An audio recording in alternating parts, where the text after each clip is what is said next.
One way I think that the threat landscape has changed is there's more ways for attackers to monetize vulnerabilities.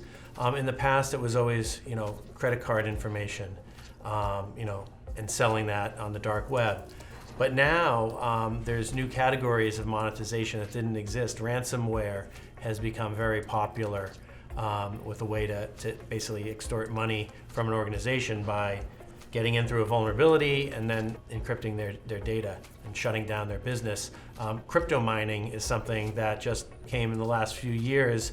Attack systems and then run crypto mining software in there to create Bitcoin and other cryptocurrencies. I think one of the things that's changed over the last 10 years is that people can now, instead of having to target an individual organization or individual piece of software, they can take attacks and basically spray them out across a wide chunk of the internet. And a lot of the software that they hit won't be vulnerable to whatever attack that they're sending out, but a lot of it will. I think one of the biggest surprises for me in software security, and it's a positive surprise for a change, is how you can draw the direct correlation between development teams automating software security testing and how much they're able to drive risk out of their applications and how quickly. I think we're going to see developers take more ownership of security. We're going to see them to start treating security bugs just like regular bugs, things that they need to fix before they ship software. Really good reason to read the State of Software Security Report is to benchmark your organization and understand how well you are doing. You can pretty much predict the sorts of issues that your developers are going to need to know how to fix.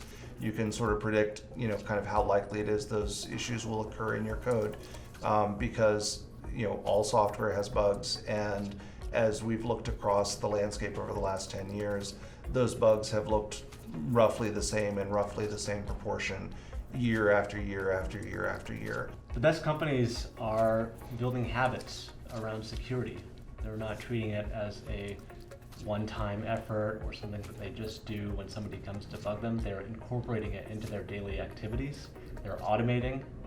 They are fixing early and fixing often and kind of prioritizing what they fix. But it's not just about the introduction of new vulnerabilities. It's also about what they do with the debt that's already there.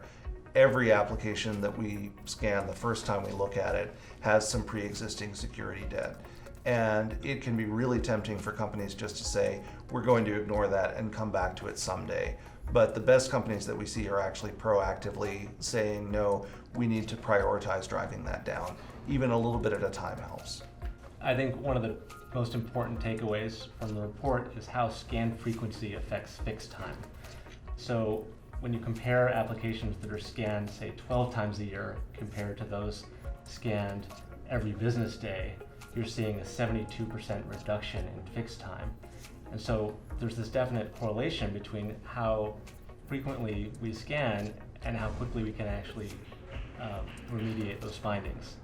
When we started this 10 volumes, the first volume was 1,500 applications, and now we're up to 85,000 applications.